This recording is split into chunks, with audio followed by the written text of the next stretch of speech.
Saudações, gente bonita, mestre Leider falando. Aí, eu esperei o primeiro canto do galo, são 4h30 da manhã, deve estar fazendo uns 20 graus. Esperei o primeiro galo, né, o primeiro cantar do galo, pra gente começar a discutir umas coisinhas aqui. Nesse exato momento, eu recebi a confirmação de que a cidade de Kiev está em chamas. Eu gostaria de lembrar as palavras que o Medvedev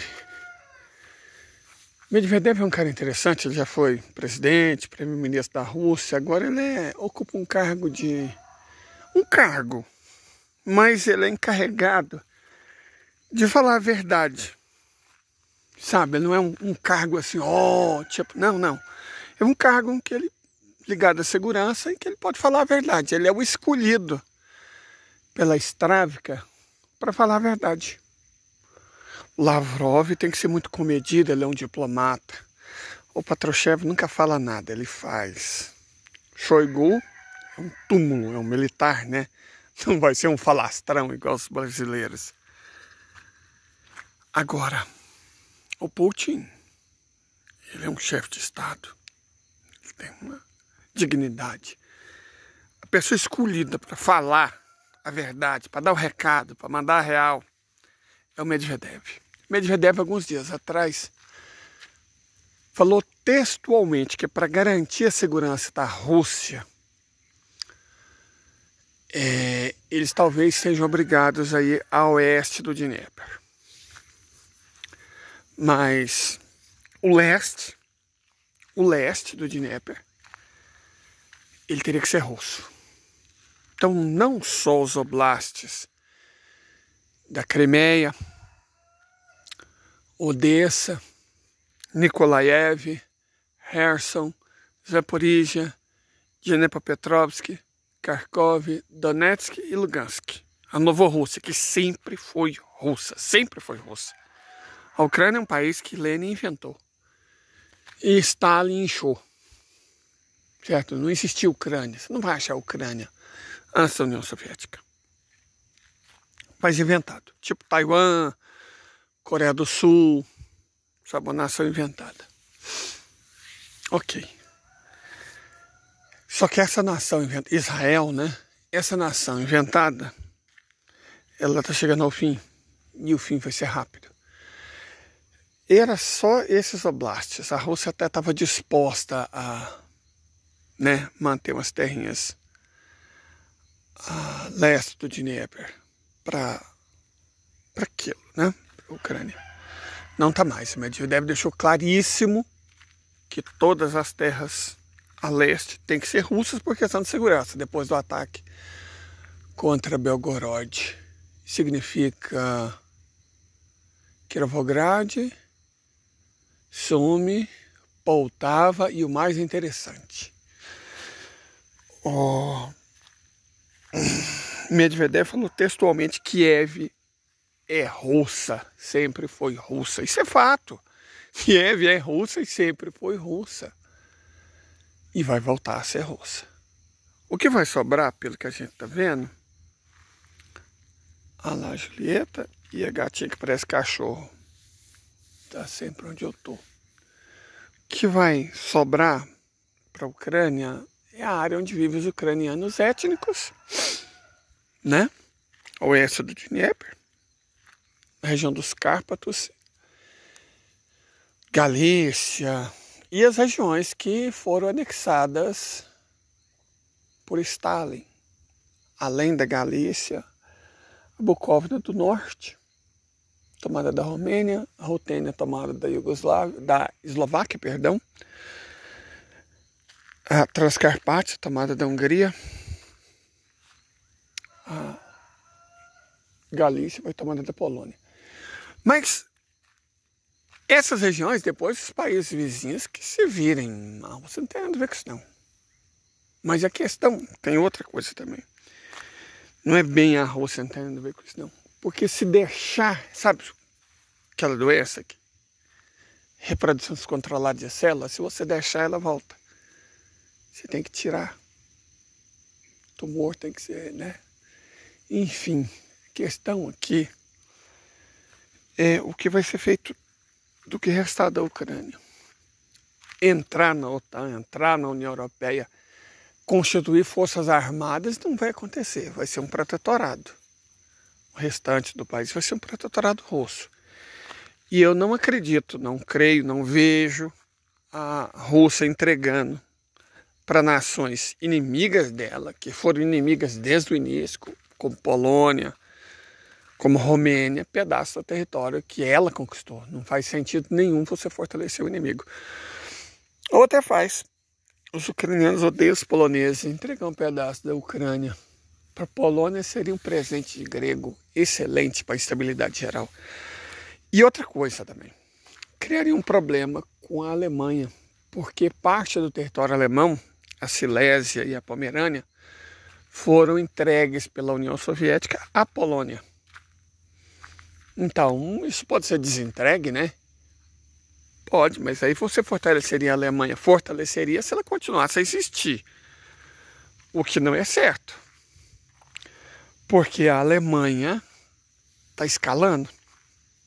Eu creio que a tomada de Kiev vai ser tomada. Kiev vai ser tomada. Os russos não atingem áreas civis. Não tem alvos civis, não deliberam atacar os civis. Numa situação normal, porque o parlamento russo está para votar uma lei reconhecendo o Estado ucraniano como entidade terrorista. Se essa lei passar, se a Ucrânia for considerada pelos russos entidade terrorista, bom, aí a lei de guerra não vale necessariamente contra terroristas. E aí a Rússia, a Federação, vai fazer com a Ucrânia o que os Estados Unidos fizeram com o Iraque. Né? Eu quero até ver a imprensa, a mídia, os blogueiros, oh meu Deus, uma atrocidade. Sabe aquele mesmo povinho que se calou quando Karbala foi destruído 2 vezes? Quando Fallujah foi destruída 2 vezes, na Primeira e na Segunda Guerra do Golfo? Aquele mesmo povinho vai provavelmente fazer o que sempre faz, né? Ficar em silêncio, se calar. Não, eles vão gritar, né? Ah, a atrocidade é russa. Com certeza eles vão gritar. Os que se mantiveram surdos, cegos e mudos na Primeira Guerra do Golfo, na Segunda Guerra do Golfo, na Líbia, na Síria, no Afeganistão, de repente os olhos por milagre, aleluia, os olhos vão se abrir, os ouvidos ouvirão, a boca perderá a mudez. Aí sim, né? Pode ter certeza que nada vai ficar descoberto. E o que não for real vai ser inventado. É o modus operandi de sempre. Mas imprensa não ganha guerra. Chorantina, fica berrando, não vai vencer. Sabe, se achar que alguém é malvado, você vender a ideia de que alguém é um mal encarnado, não vai fazer você vencer ele. Né? Não vai. Mas não é só a questão de que nesse exato momento Kiev está em chamas. Quer dizer que os alvos militares estão sendo atacados. A infraestrutura militar está sendo destruída. A Rússia, isso deveria ser óbvio, né? Para todas as forças armadas. A Rússia, sempre antes de avançar com artilharia, toma cuidado de destruir toda a infraestrutura militar, para que a infantaria sofra o menor número possível de baixas. Porque, querendo ou não, em algum momento, os coturnos têm que pisar no solo. A infantaria vai ter que entrar. E para diminuir ao máximo o dano da infantaria, toda a infraestrutura militar tem que ser destruída. Quem faz isso é a artilharia e a aviação. Os russos têm método. O jeito que eles lutam é simples. Limpa, e aí os batalhões táticos de grupo entram. Certo? É assim que eles lutam. Eles avançam com a infantaria somente quando a aviação e a artilharia tiverem feito seu trabalho. Então, se a artilharia russa está fazendo trabalho em Kiev é porque Kiev vai ser tomada. Certo? Kiev vai ser tomada. Quando o presidente Vladimir falou que a questão ucraniana vai ser resolvida rapidamente, porque isso está custando vidas russas, civis russas, ele não estava brincando, ele não estava blefando, não estava falando palavras de efeito, estava mandando um recado. Que o Ocidente não quer ouvir. Acho que a tomada de Kiev é o último apelo desesperado, quase, dos russos para que a Europa tenha juízo. Para que a Alemanha, ela mandou 5.000 soldados para a Lituânia. Que diferença vão fazer 5.000 soldados? Que diferença? A Ucrânia tinha um exército de 1.400.000. Né? Era o maior exército da Europa. Foi liquidado. O que tem agora é sobra. Idoso, adolescente, mulher, inclusive grávida. Os mercenários estão saindo tudo, porque não recebem pagamento. E tem as tropas disfarçadas da OTAN, né? Não faz diferença nenhuma, 5.000. Mas a Alemanha acha que com 5.000 soldados vai assustar a Rússia. Cara, assim, em 1945 não assustou. Se em 1945 não assustou, não vai ser agora que vai assustar.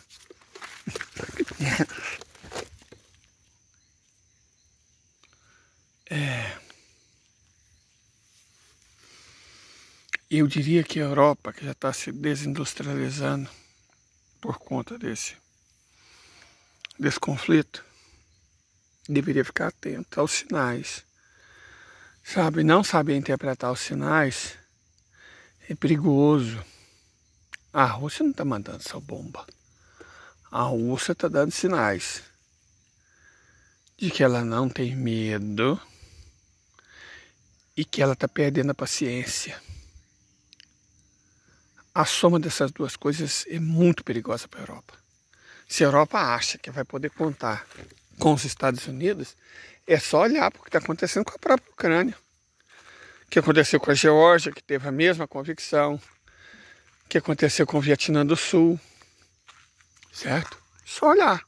A história está repleta, está ali, ó, de países que confiaram nos Estados Unidos. Os próprios Estados Unidos têm muitos problemas pela frente. E o Irã está sendo pródigo em fazer essa lista aumentar. Porque recentemente no Iêmen tem havido alguns sinais confusos. É fato que 12 iemenitas foram obliterados por lanchas da Marinha dos Estados Unidos, né? Navio da Marinha dos Estados Unidos, 3 lanchas iemenitas foram obliteradas.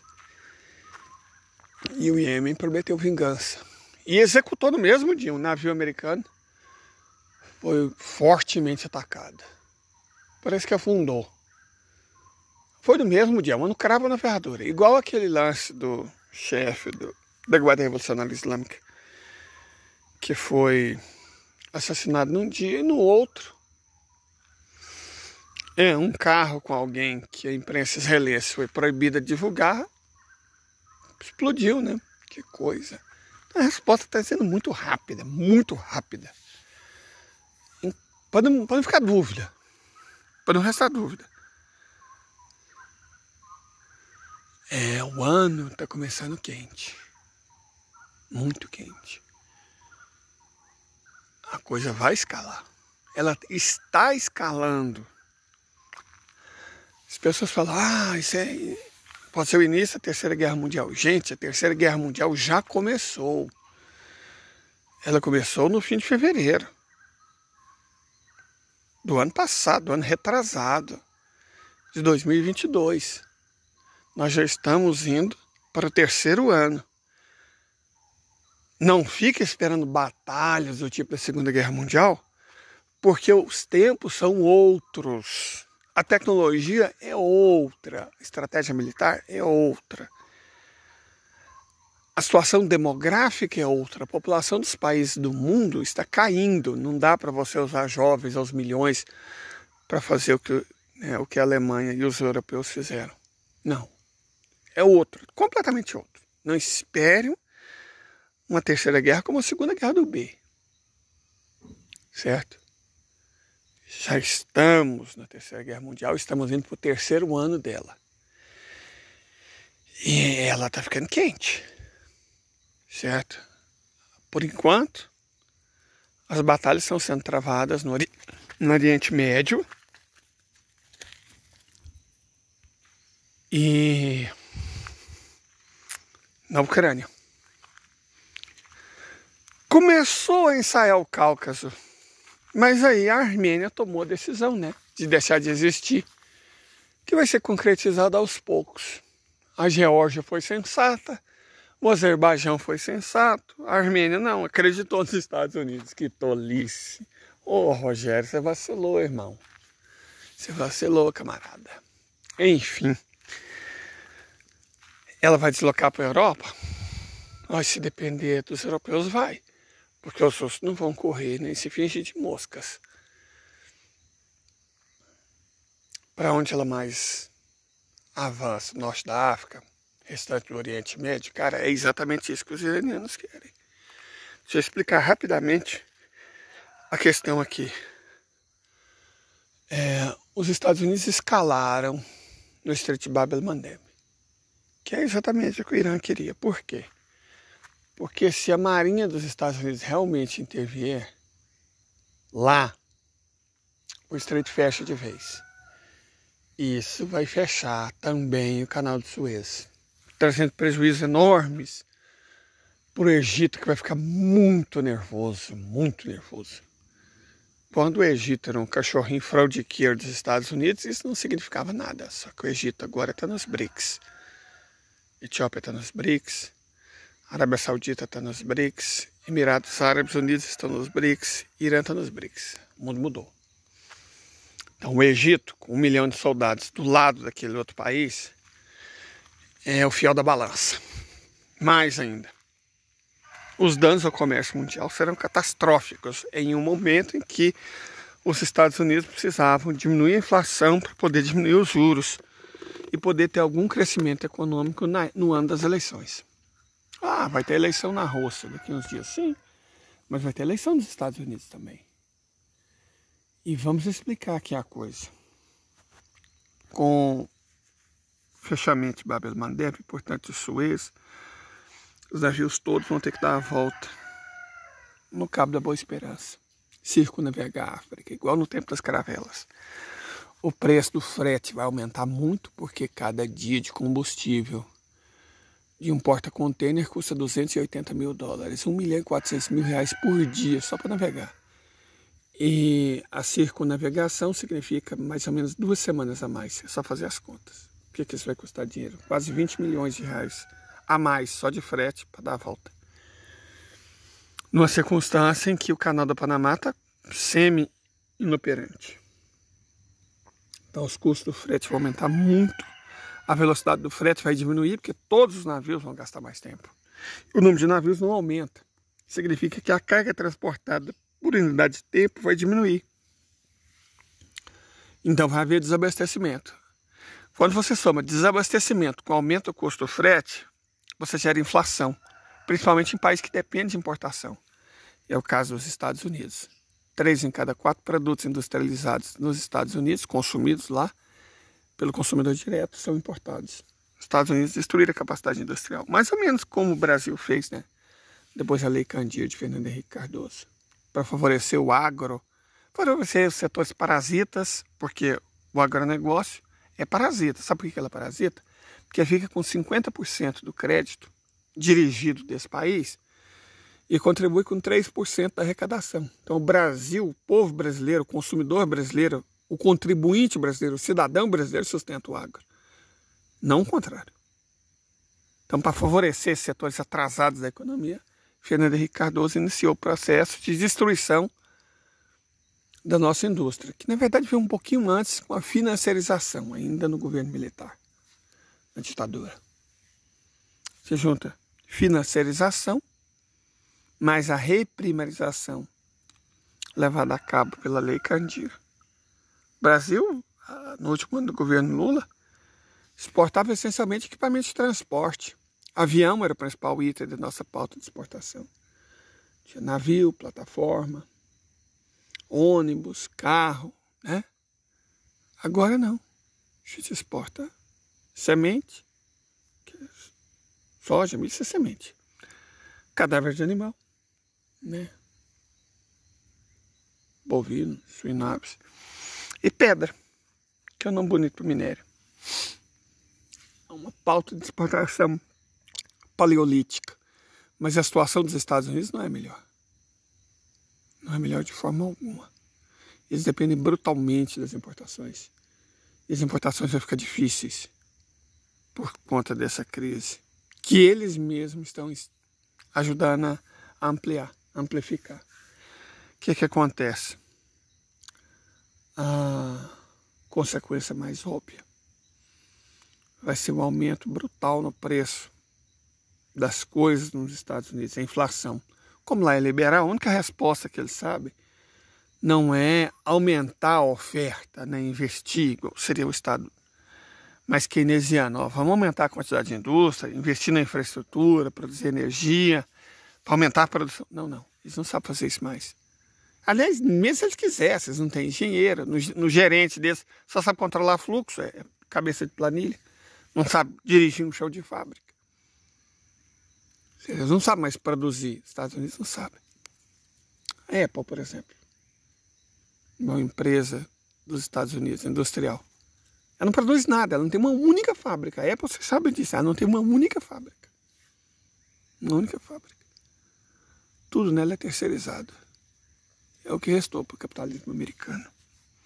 Enfim, os preços aumentam, eles não sabem como lidar com isso, vão aumentar os juros.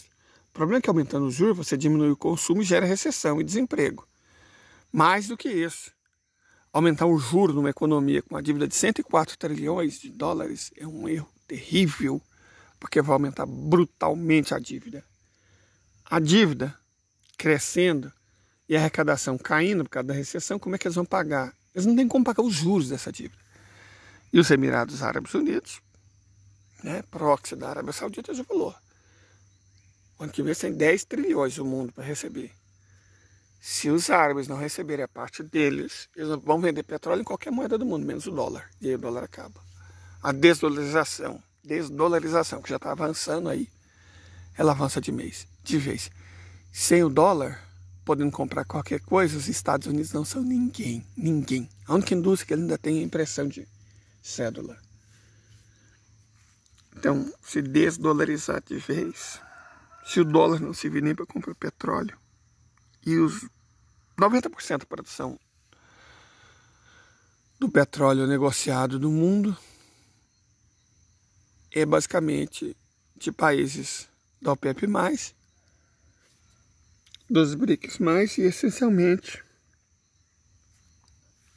de nações inimigas dos Estados Unidos.